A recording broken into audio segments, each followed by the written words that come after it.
Hi everyone, I think I'm live today and hopefully I remembered to record it because last week I forgot to record the live. I'm not quite sure how I can see your questions coming in. I'm just going to see if I can set my phone up to get those.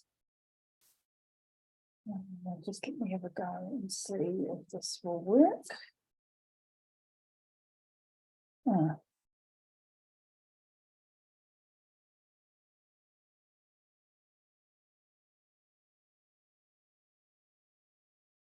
Right, okay, that's good. So it looked like I can see myself live on my phone and I should be able to get your questions as they come in. So thanks everybody for all the excellent feedback I got from last week's live. I know it maybe not be the best time for people to join in live, but I did have a lot of feedback and I had quite a few questions come in. So I'm going to start with questions about cholesterol. Someone, I'm not going to give your name, but your initials are JC so that you know who I'm talking about. You sent me in your cholesterol panel and you said that your doctor was worried about your cholesterol and you wanted to know what I thought about it. You said you were on a high fat, low carb diet and your total cholesterol and your LDL had gone up. And your doctor asked you to take a statin, which you said you didn't want to do. So he said that you'd need to find another doctor if you didn't take a statin. So what I thought I would do is just share the screen and I popped your cholesterol results into my spreadsheet. So hopefully I can find that.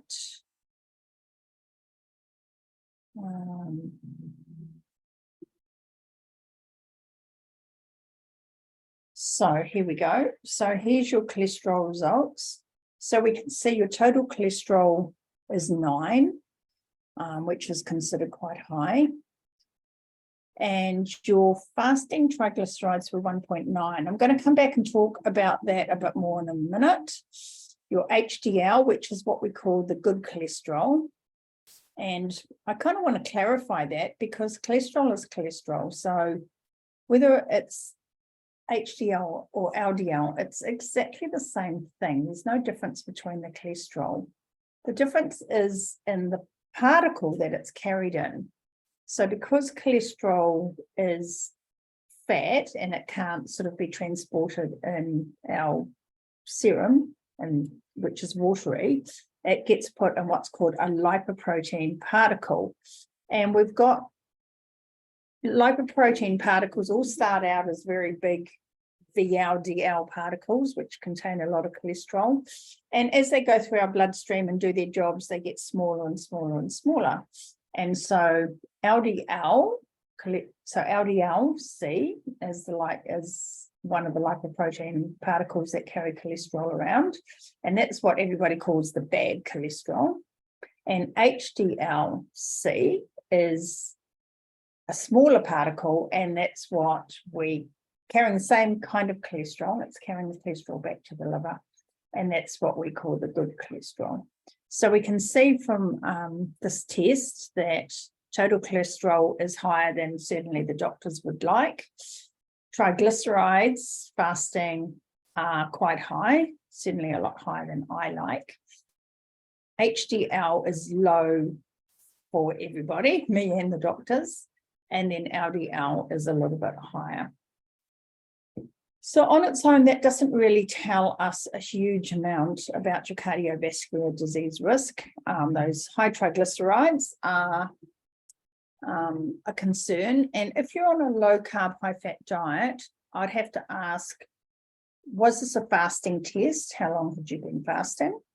And had you had coffee before you did your test? Because those can all drive those triglycerides up. But a triglyceride number of 1.9 would suggest to me that you've still got a fair amount of carbohydrate coming into your diet. And I can talk about that a bit more in a minute. So we really want those triglycerides down under 0.9. And then we want to look at how we're going to get the HDL up. And normally on a keto diet, HDL does come up quite dramatically. It responds very well to fat, and particularly saturated fat. So there might be some more investigations that need in your case here. And here we can see your total cholesterol to your HDL ratio is 6.7, which is quite high. And your triglyceride to HDL ratio, which is a very, very important ratio, and we want that under 0.87, that's 1.4. So in your situation, I think you probably need to do more testing. You probably need to look at, what your ferritin levels are like, look at your fibrinogen. There's a whole lot of other markers that would be important to look at. I can't give you any medical advice. I will talk shortly about advanced cholesterol testing, so it may be worth that you go and do some advanced lipid testing. There are some great doctors in New Zealand who work with low carb, high fat patients. So you've got Dr. Glenn Davies in Taupo, and you can find him, I think it's Reversal, New Zealand. There's also Marcus Hawkins up in Albany, up north in Auckland. So it might pay to reach out to one of them and I'd definitely have a look at that and perhaps do a bit more testing about that. Right. Just checking to see if there's any more questions have come in. Okay, so that was your cholesterol test. Sorry, I can't be a lot more help than that, but I hope that was a little bit helpful. I'd have to really ask how long you've been on a keto diet or a low carb, high fat diet, how well you're adhering, whether you've got type 2 diabetes, what your weight is. Really need heaps more information. But I would suggest that some advanced lipid testing might be warranted in your case. And as I said, you could check Marcus Hawkins or Glenn Davies, and they may be able to help you get that stuff organised. All right. Okay, so then last week I talked a little bit about fasting and cycling women. So, if you're having a cycle, and even if you're perimenopausal or menopausal woman, we probably want to cycle. If we're going to undertake fasting, we probably want to do kind of periodic fasting. And so I had a question about that. Would I talk more about fasting for cycling women?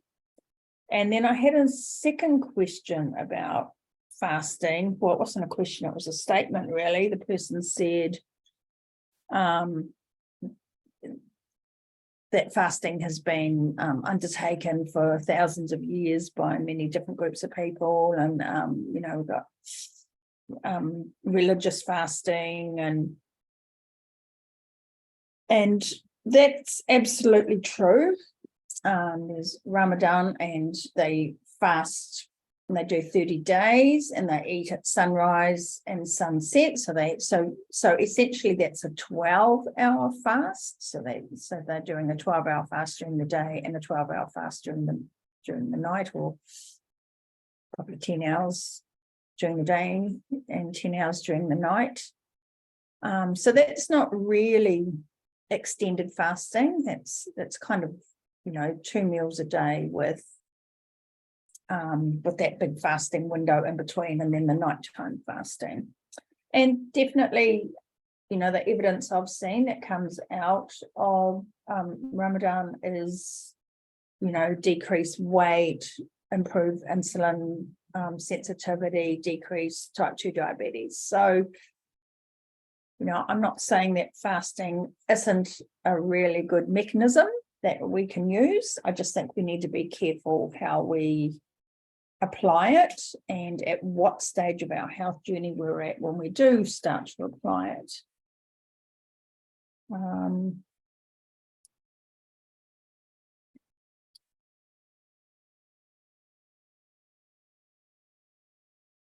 Okay, just while I'm still, I just had another question come in, but just while I'm on the topic of fasting, there are lots of different lengths of fasts that are recommended. And so Sachin Pandra's lab and Emily Mogulin, I think her name is, they've done a lot of work in this, and at this stage they are recommending that for most people a 12-hour fast overnight is a really good place to start. So if you can eat when this, in the morning, eat during the daylight hours, that's great. Lots of people love the 16-8 fast, and I can't remember his name. I was just reading some research the other day. It's frustrating, I can't remember his name. And he is an associate professor of longevity at Stanford, I think, University. And he kind of feels like the 14-hour fast is probably a really good sweet spot to have. So 14-hour fast, 10-hour eating window. Now, there are times when a 24-hour fast might be great, and then there's sometimes when 36-hour fast, maybe once a month, something like that. And then lots of people are getting into these 72-hour fasts and longer. And I think you've got to be careful you don't end up going between fasting and starvation. And I know 72 hours, you're not going to be in starvation, but really have a look at the reasons behind it, because if you've got real disordered body image, if you're really worried about your weight and maybe to the point of being a little bit obsessed about your weight, and so you're undertaking these fasts that can be a bit problematic from a point of view of getting enough nutrients in, okay? Because we know we need protein, we know we need a lot of nutrients.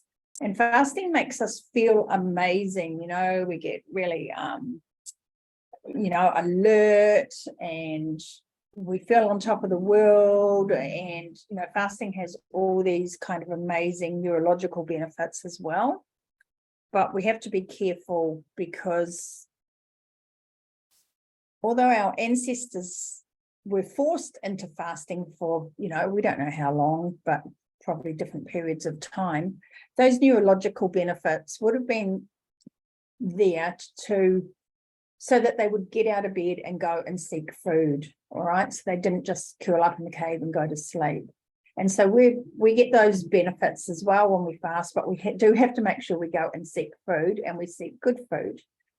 And that brings me to the other thing, is how do you break your fast? So lots of people do the 5-2 fast, and I'm not a personal fan of the 5-2 fast every week, but these things work for some people and they don't work for others. But the problem I see a lot with the 5-2 fast is you eat whatever you want, whenever you want, for 5 days a week, and then you fast for 2 days a week. And that's just another way of controlling your calories. And that's not really looking at the quality and the nutrient density of your diet. Anyway, I hope that helped a little bit with your question. Right, I have some comments here.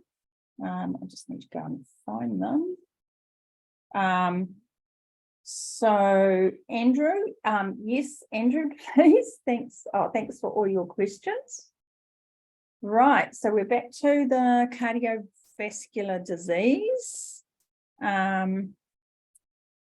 So Andrew says, what are the main risk factors for developing cardiovascular disease? How does family history of cardiovascular disease impact an individual's overall risk? If so, what would you suggest for monitoring such conditions? And can lifestyle modifications such as diet and exercise help to reduce an individual's overall risk of cardiovascular disease? And if so, how can these changes be measured or tracked over time? What are some of the most accurate and reliable tests for assessing an individual's overall risk of cardiovascular disease, such as ApoB, LDL, triglycerides? And how often should an individual undergo cardiovascular screening tests, and what factors should be considered when determining the frequency and type of the tests that are recommended? Well, that is a big deep dive and excellent questions. Thanks, Andrew. And cardiovascular disease is something that's quite close to my heart because my family suffer a lot from cardiovascular disease. My dad died at 68 from a heart attack, and many of his siblings have had bypass surgery and various cardiovascular problems. And on my mum's side, stroke seems to be the thing that affects the family. So it is something that I am aware of. Also, I have the ApoE44 gene, which increases my risk of Alzheimer's disease and cardiovascular disease. So it's something that I want to learn about how to take care of myself and then, of course, other people. So Andrew's questions. Right. What are the main risk factors for developing cardiovascular disease? So I'm going to tell you it's not your cholesterol levels, okay? So it's not cholesterol. It's type 2 diabetes, insulin resistance, metabolic syndrome, being pre-diabetic, having high blood pressure. So insulin resistance and type 2 diabetes, or they will affect your blood pressure. When you've got too much sugar circulating around in your bloodstream and it's really hard to get rid of, that sugar attaches to the protein, to your hemoglobin proteins, and that damages them. And it also attaches to those lipoproteins that carry the cholesterol around. So, I talked about those boats in the bloodstream that carry the cholesterol around. When you've got too much sugar in the blood, it attaches to those and it damages those. So when we just measure LDL, the low density lipoprotein, one that everyone calls bad, that doesn't tell us anything about the quality of the lipoprotein. And Andrew mentioned doing an ApoB test, and that's an excellent test because high levels of ApoB are correlated to increased plaque and increased risk of heart disease.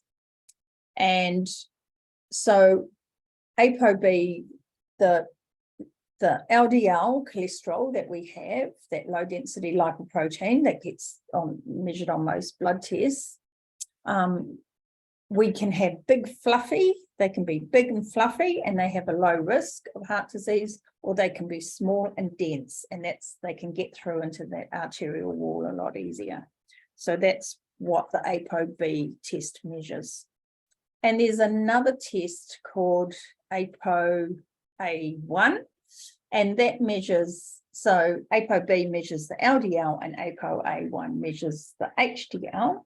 And so having a high level of ApoA1 on your HDL is a good sign, and that helps prevent heart disease, and that helps prevent oxidative stress and inflammation. So testing your ApoB is good, testing your ApoA1 is good, and testing the ratio between the two of them is good. And that can give you quite a good bit of information about your risk of, potential risk of heart attack.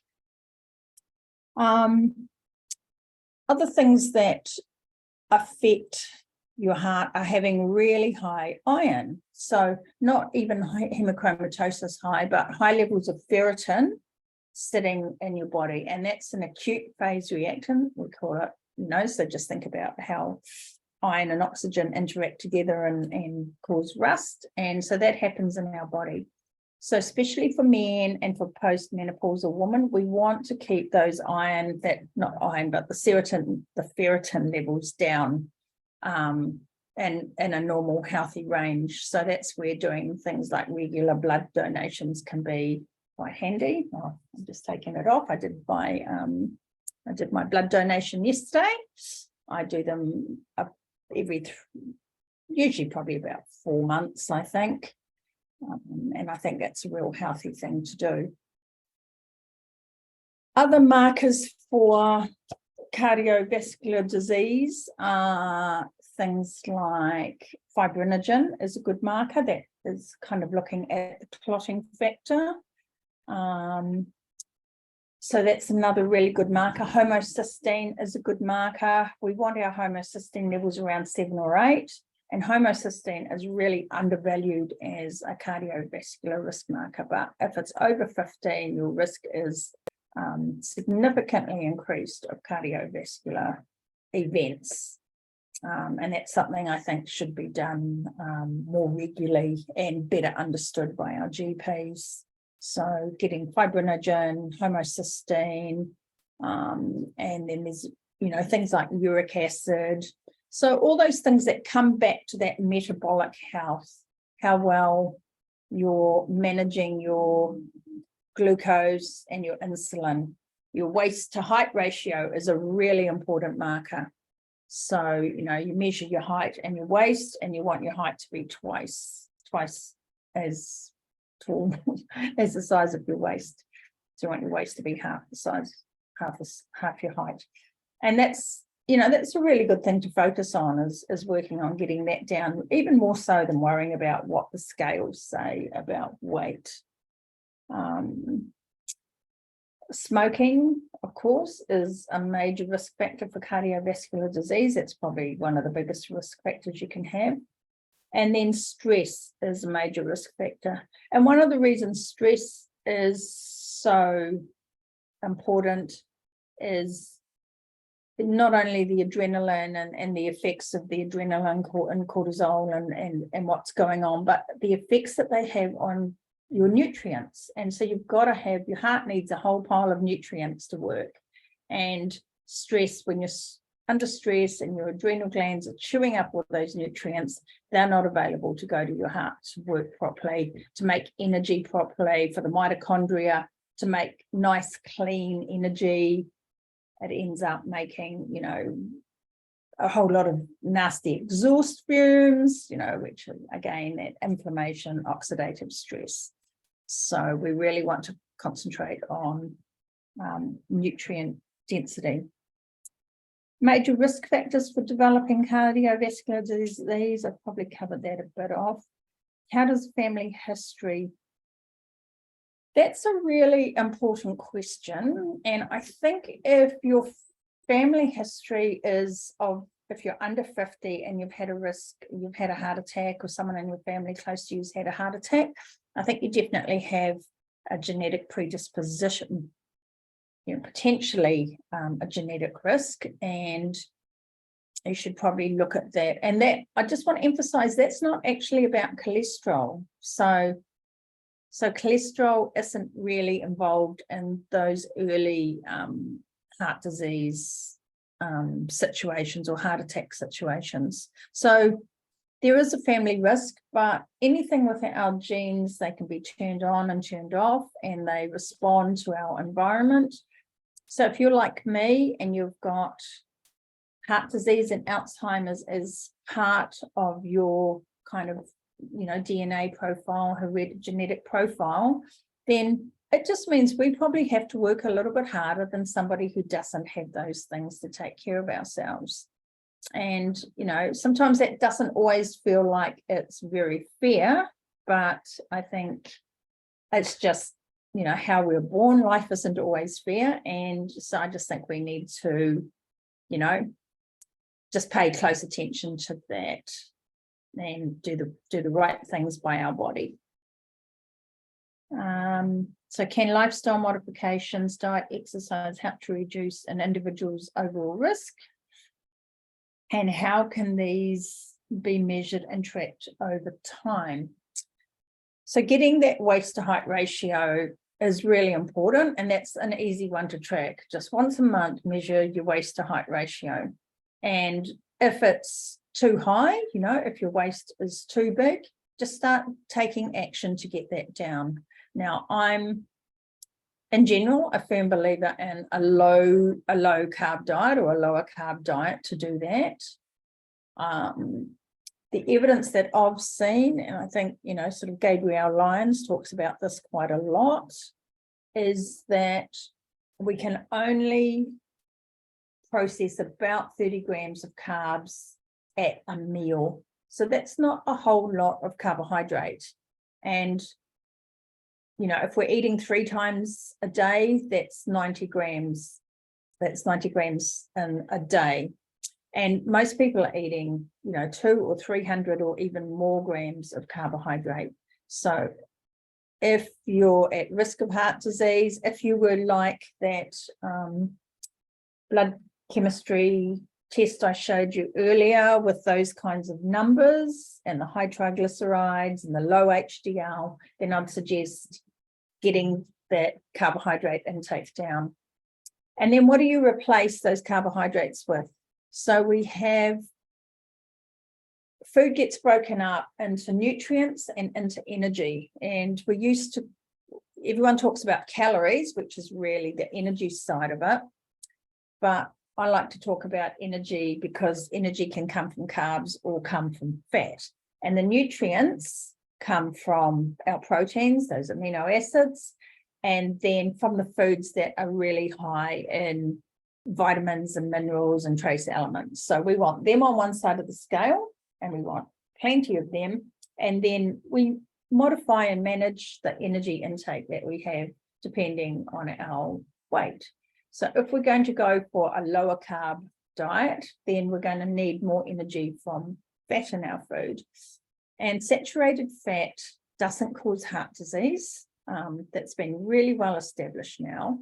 In fact, saturated fat makes those ApoB that Andrew mentioned in this question, makes them more healthy. It makes them bigger and fluffier. And all those seed oils, those vegetable oils, canola oil, sunflower oil, soybean oil, they make our cholesterol numbers go down, but they make they damage that lipoprotein. They make that ApoB, the small, dense, damaging type of ApoB. So we want good, healthy, I call them functional fats. People call them healthy fats. Anyway, good quality fats that come from natural sourced animal products. And things like avocados and olives are also really good forms of fat and have lots of monounsaturated fat in them. And then we want to get the carbohydrate down. And so the first place to start with that, of course, is getting rid of all the bread and pasta and rice and, the cookies and chippies and things first, and then the bread and pasta and rice.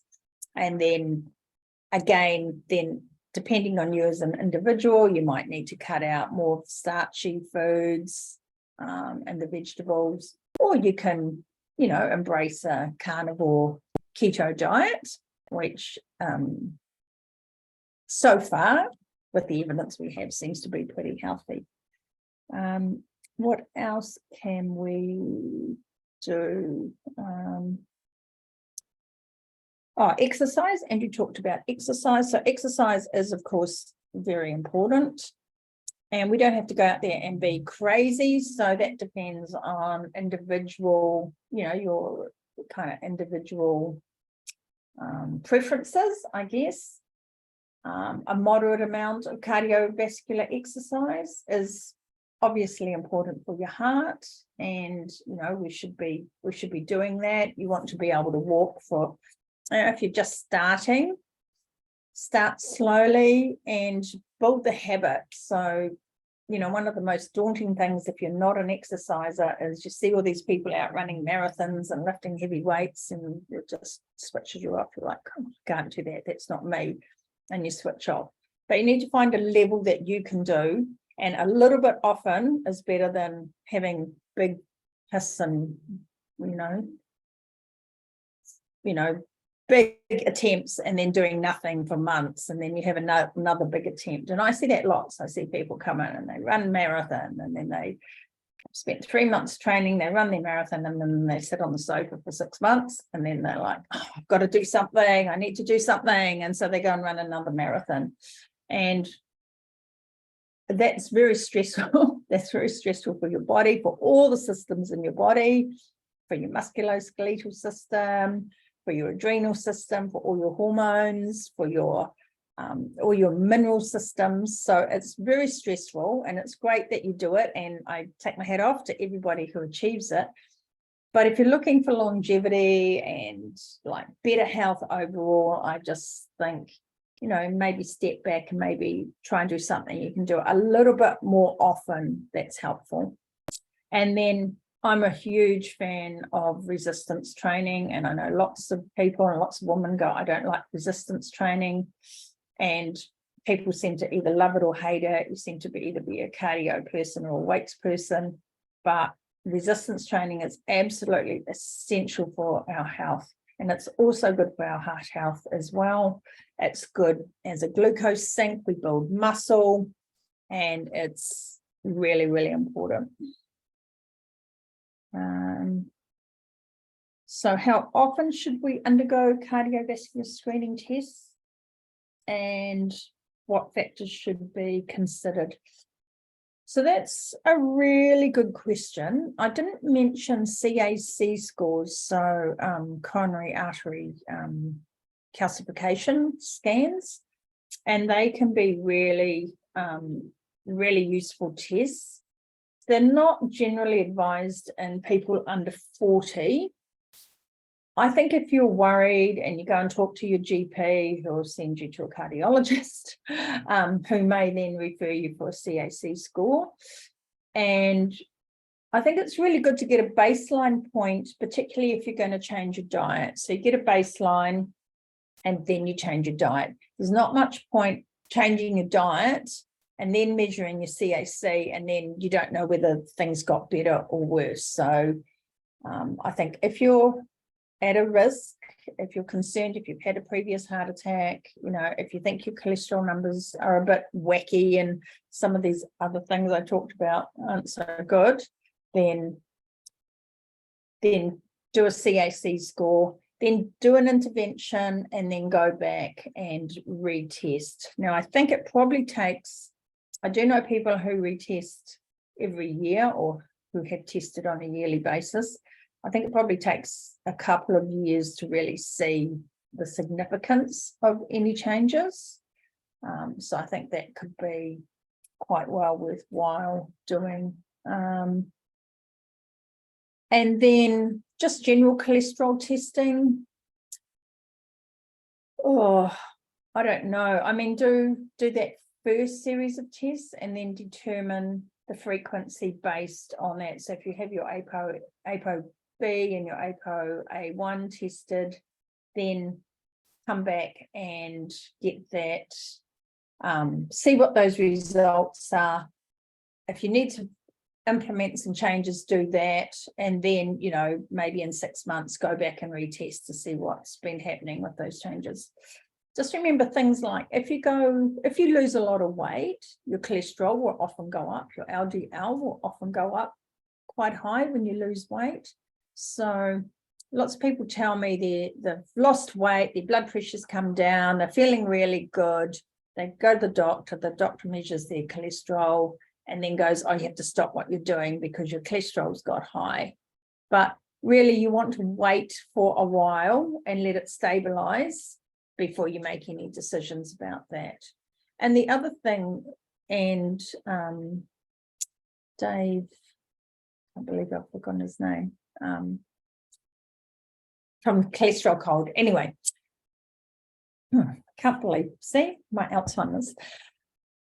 Anyway, he's been he's done tons of work, and he's got clinical trials going at the moment, and he has looked, Dave Feldman, he's been looking at what happens depending on what you eat before you do a cholesterol test. And he's an engineer, so they make the best scientists because they're so particular. And he's photographed all the food he eats, and experimented with all sorts of different nutritional strategies, and then gone and had his cholesterol tested.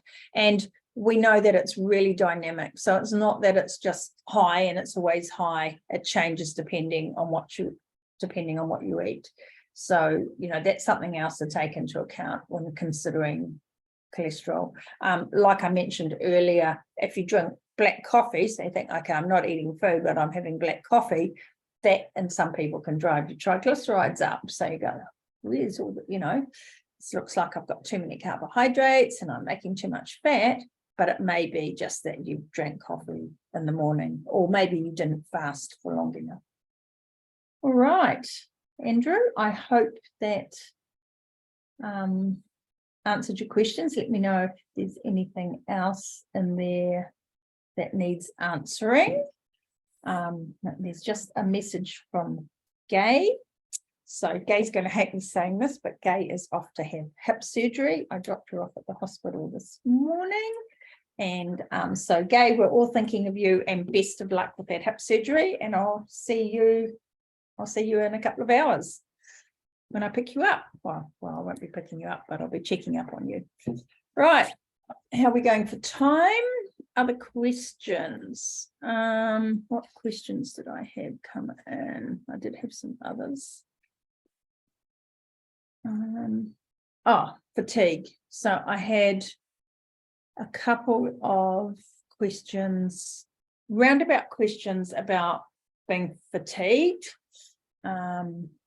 Sorry, I'm not sure I kept good notes who asked those questions, but anyway, one was about what supplements can I take for fatigue, for feeling tired all the time. And the other question was, I've been taking iron supplements. My iron has been very low. I've been taking iron supplements for a long time, but I'm not feeling any better, and my iron scores aren't getting any better. And I do think I may have, can't remember whether I put your iron tests into my, go and see if I can find it, put your iron tests into my spreadsheet, just get rid of that.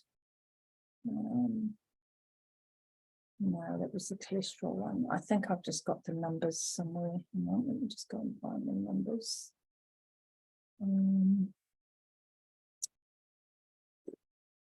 Where did I put them? Right. Okay. Sorry. No, I didn't put them into my spreadsheet, but I have got your numbers. So your total iron was 5.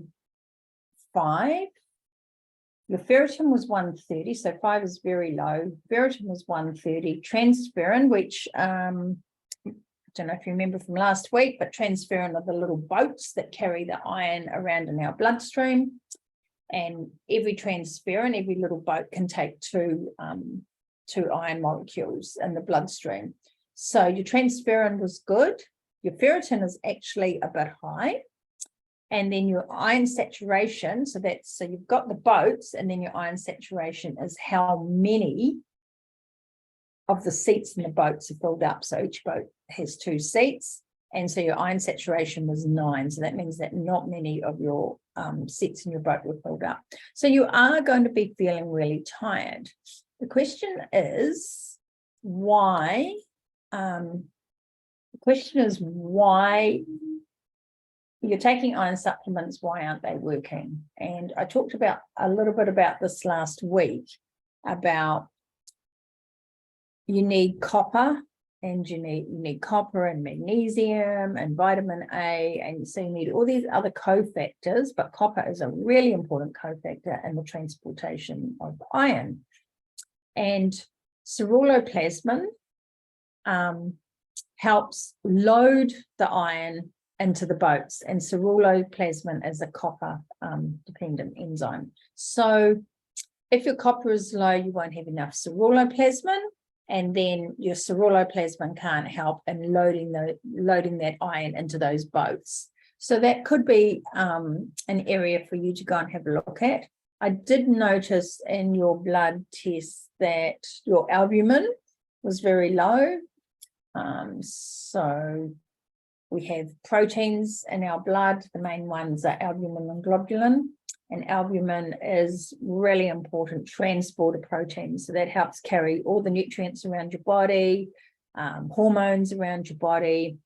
And so when your albumin is low, it means that you may not be getting enough of those nutrients transported where you need them to be. So that could be copper. It's not transporting copper, but it might not be transporting iron either, and magnesium and vitamin A. So we need to, I would recommend we have a look and see why your albumin is so low, and then that takes us back to protein. Are you eating enough? Are you digesting it properly? And are you absorbing it? So maybe next week, I'll make a note, maybe next week I can talk about how we work out our protein intakes. And if anyone wants to email me or ask me any questions about protein, that would be a great, that'll be a great time to figure that out. But we've got lots of tests we can do for protein. So we look at our total protein. We look at things like alkaline phosphatase, we look at creatine, and we look at albumin and globulin, and then there's some other tests that kind of are proxy markers for what's happening with the protein in our body. So if we're not getting enough protein, protein is the building block of our body, and it's the building block of our enzymes and everything that goes on in our body. So we need that protein. And then we need the nutrients. We need the copper and the B12 and the folate and the, vitamin A and everything else. All those vitamins and minerals, we need them to help those enzymes do their job and work. So if we're deficient in those things, the enzymes can't do their job. So I'd be looking at your amino acid intake. Now, if you're eating plenty of good quality animal-based protein, because plant-based protein is not the same, and no matter how they want to spin it, it isn't the same. We don't absorb it the same. The amino acid profile isn't the same.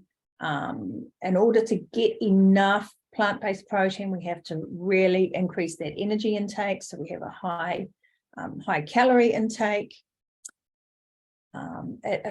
Plant proteins are very protective. They have a lot of anti-nutrients in them that stop our gut from being able to digest and absorb the protein. So, if you are a vegetarian or a vegan, reach out and we'll see what we can do to try and help with that protein intake. If you are a meat eater or an animal food eater, that's great. You really want to get those animal foods into you to keep that protein up. Now, if you are eating adequate protein and those markers are still low, then maybe you're not absorbing it. So maybe you don't have enough hydrochloric acid to break it down and get it into your system.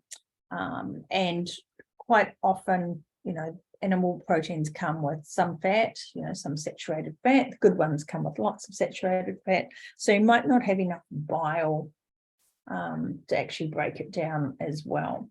So we want, so that might be something that we need to look at and help, give you some assistance with supplementation to get those systems working properly. And then once they're working, then, hopefully you'll start to be able to absorb it on your own. So then that brings me back to fatigue. So iron will obviously leave you with fatigue, but so will things like B12, magnesium, like everything works together. We can't just isolate it out. So I'm not a huge fan of just taking, like I'm tired, I'm going to take a supplement, we'll take L-carnitine, or I'll take, there's all sorts of things out there, that you can take to help boost your energy. But these are just trying to fix the solution, but they're not really fixing, they're trying to fix the symptom, they're not really solving the problem, they're not really a long-term solution. So if you're really tired, if you've had blood tests, send them in and I'll have a look at them. If you haven't had blood tests, I'm happy to send you a list and you can go and see how you get on getting those done, and we can have a look and see what's going on for you. And then another question has been,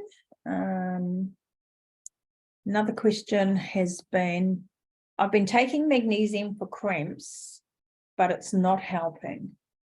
Now, that's a really good question. So there's a few things that come to mind there.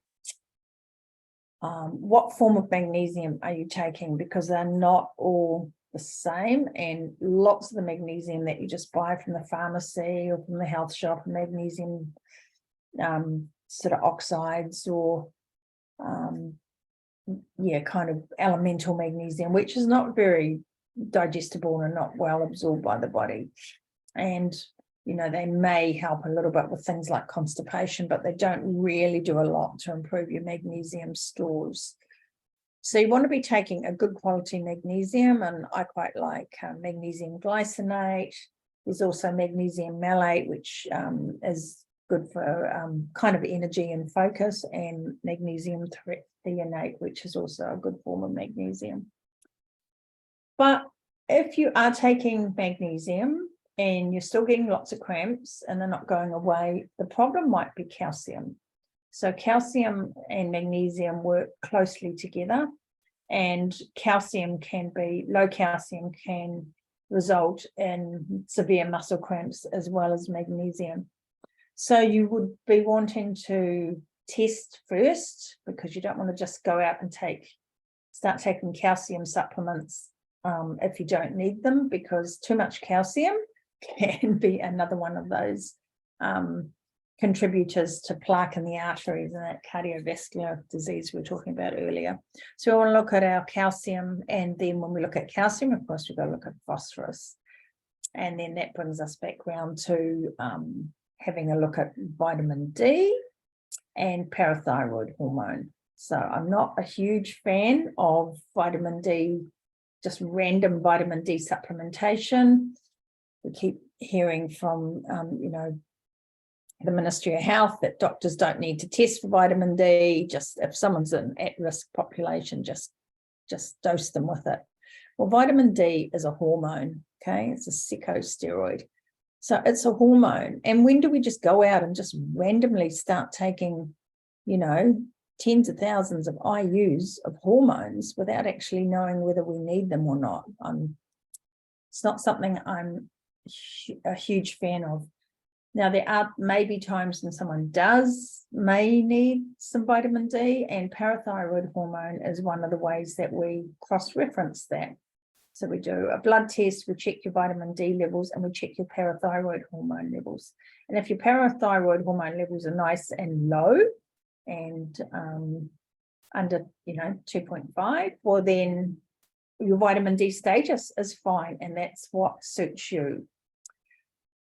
If they are over that but under 10, then it may be that you have a vitamin D deficiency, and that could be something that you need to talk to your doctor about and maybe look at. Again, I'd still urge caution, and my recommendation would be trying to get it from your food, get out in the sun and get it, and try and get it from your food. And I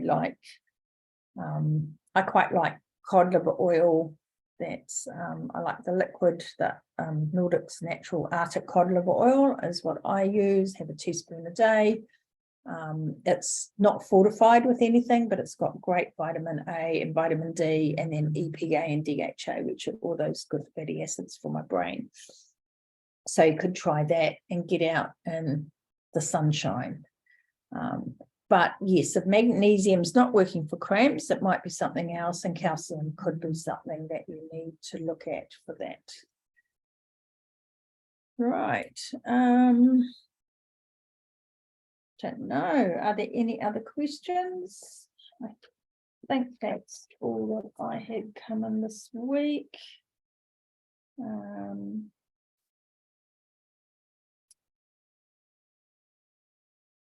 Lipid testing, cholesterol,